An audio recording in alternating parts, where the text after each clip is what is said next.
President Trump is saying that he's going to impose 25% tariffs, trade tariffs, on all steel and aluminium imports into America as he pursues that aggressive trade strategy. Here he is announcing that on Air Force One, his plane, last night.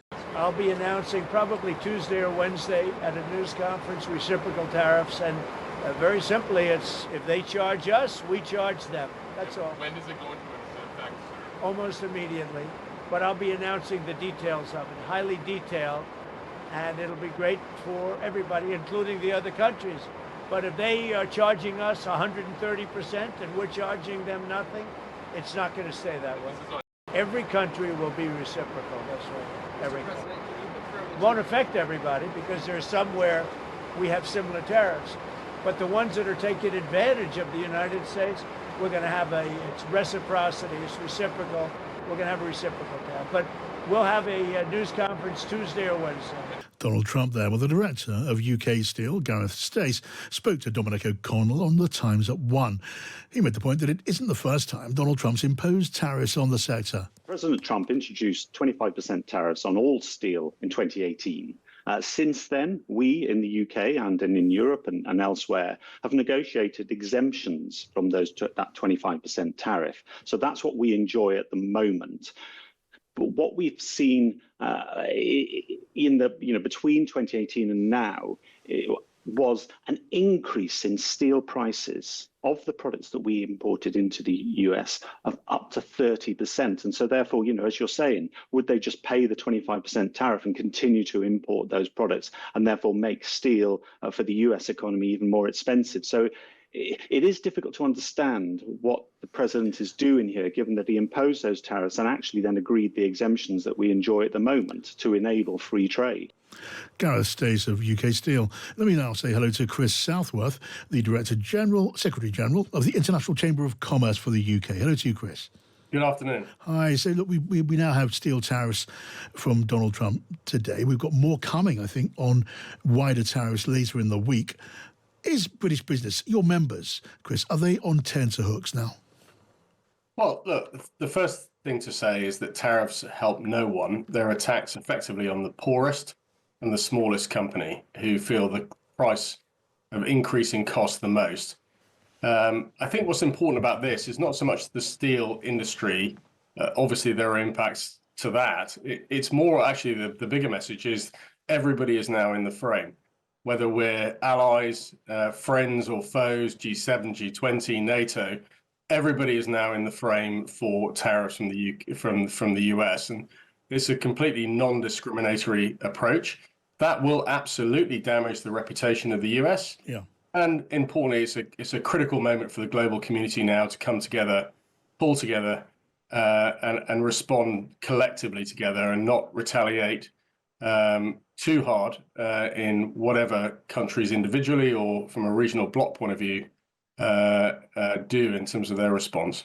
OK, now what does that mean for the British government? Because that's your main concern. Do you want, if we get tariffs, we don't yet know what's going to hit this country, to be fair and clear, but what sort of response are you looking for from the British government? You say, retaliation, but not too much retaliation. Well, I think from the UK's perspective, as was said by the earlier speaker, this doesn't impact the UK in quite the same way as it does other economies. I think what's much more important now is that we are smart in the way we respond. We work together with the global community and respond together. I think that's really, really important. And the UK has an incredibly important role in helping broker that dialogue with the US to get to a solution that can work for everybody. We all understand the issues in the US. But this will impact US businesses, just like it will everybody else, especially in the aerospace, construction, and similar industries, auto industry, just like it will for other countries. It's not necessary. We can find a different way.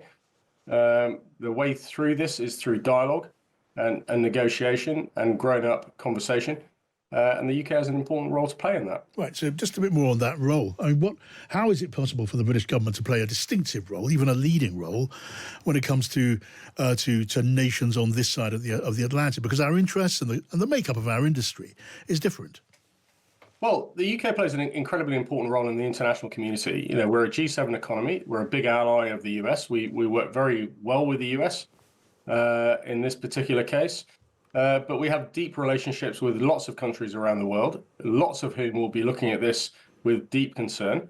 And we're pretty good at helping facilitate that conversation, bringing countries together with the US in this case, and brokering a dialogue and a solution that works for everybody. Right. That's the role for the UK. We'll see how that plays out, maybe very soon, later this week. Chris Southworth of the International Chamber of Commerce for UK, thank you. Monday, yeah, tomorrow. What countries will those go on? Everybody, steel. Including Canada and Mexico? Yeah, Not exempt? any steel coming into the United States is going to have a 25% tariff. What about aluminum, sir? Aluminum too. 10%? 10, no, 25%. 25 for aluminum as well? 25 for both. Nobody can have a majority stake for U.S. Steel. They can for other companies, but not for U.S. Steel. I think you agree with that, Dr. U.S. Steel was one of our great companies, and through a lot of stupidity and bad government and also bad management of the company, it lost that luster. But it's going to gain it back, and tariffs are going to help. Tariffs are going to make it very successful again, by the way. But I'll be meeting with all of them. And yeah, I think that it's a big mistake to allow...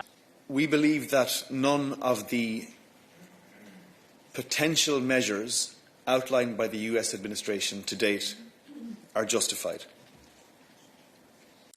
Can you give us a bit of a more precise idea of what this... At this stage, we have not received any official notification regarding the imposition of additional tariffs on EU goods. We will not respond to broad announcements without details or written clarification.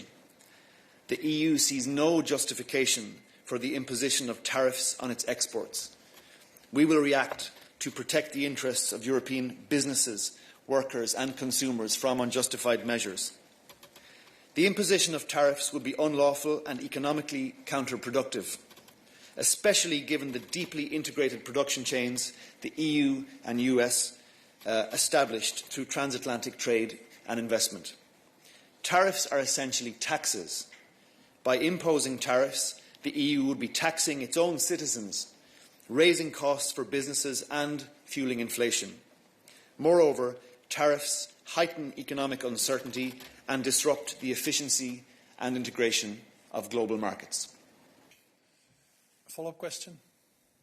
Yes, but so can I just ask you to tell us what you think the impact would be on US consumers and whether this would be productive? We remain committed to constructive dialogue with the US and all our other trade partners.